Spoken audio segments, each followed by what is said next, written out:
We're gonna go on a little garden tour. We'll start inside the little shade garden tent to make sure that those little white flies don't get in my herbs this year.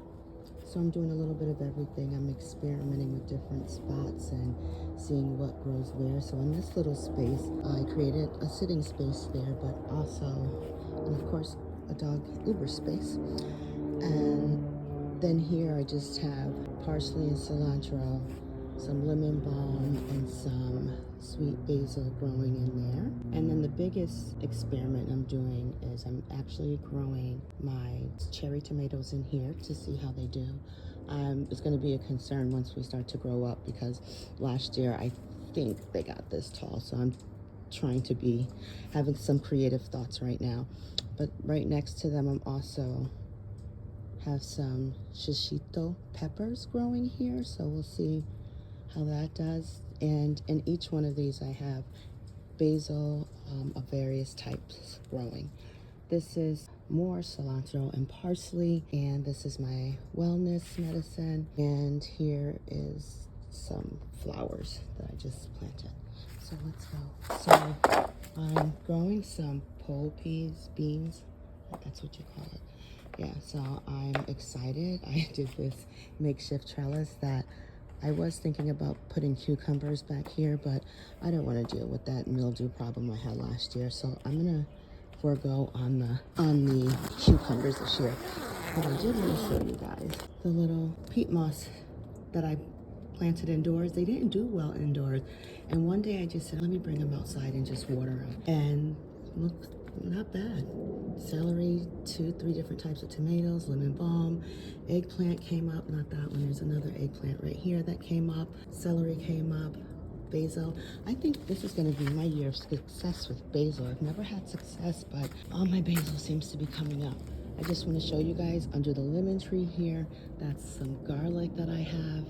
And then over here, this is just some flowers, or just fresh flowers. Here we have mint. I cut this mint all the way back because I started treating my garden early with neem oil and trying to keep these white flies and bugs down to a minimum. So I cut everything back that looked kind of suspicious. Some more mint. This is some succulents and some more wildflowers I threw in there, a couple more succulents. I just made this corner. What do you guys think? Okay, so we have the pink jasmine that is blooming and dying off and blooming, and then we have the white star jasmine that is absolutely going to begin to flower very soon. It's so beautiful over here, both of these.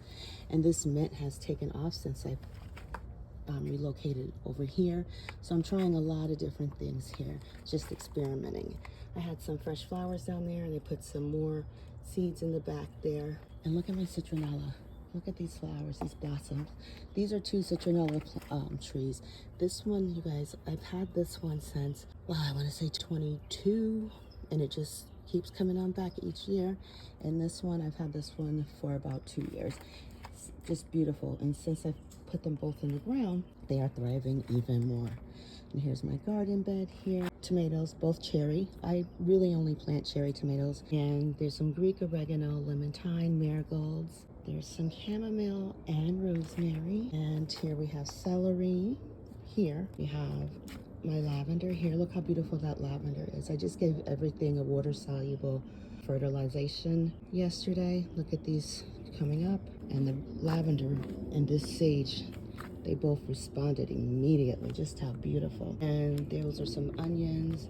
Here's another tomato plant. This tomatoes did really good here last year, and this one is already taken off. I treated everything with neem oil already. These are some leeks I'm experimenting with, and that's just some aloe hanging out. I'm gonna put it in the ground, I think. Wildflowers growing up. This is just some ornamental, but I'm gonna have to get rid of that because it's attracting the wrong kind of bugs. It was some turnips, but those white flies just love hanging out over here. There's some basil and lemon balm. Look at my garlic. I've cut off these stalks a couple of times and used them in dishes and sides already. And there's rosemary that I put in the ground. This is a rose bush that's gonna come up. I'm gonna put this in the ground. It's a rosemary tree that is trying to come back to life and just wants me to get it out that pot. I tossed some wildflower in there, so yeah, that's gonna be my task probably today. And here's my oregano. I'm heavy on the oregano this year. I'm gonna show you guys some oil of oregano recipes. Then we have some Thai basil right there. Look at that purple basil. Look at that, it's so beautiful. And it's actually purple with green, if you can see. That was a surprise. That was a complete delightful surprise for me. And here's some more of my beautiful medicine. So I'm growing this not for perfection, but it's more, and right next to that in the bed, some sage. I really thought about and looked up what was good companion planting in my wellness garden. Look at this basil once again. Beautiful. What a surprise. That's how it is. And the Thai basil, which is a little bit of a pain. But here is some more cherry tomatoes. And these are the little pardon peppers. This year, you guys, I only planted what I consume. And yeah, that is a nice garden tour for you. Like, comment, and subscribe to this channel if you'd like to see more from my garden as we grow through the summer. And I bring you some recipes that are easy to make and some ideas to start planting your own garden. Bye.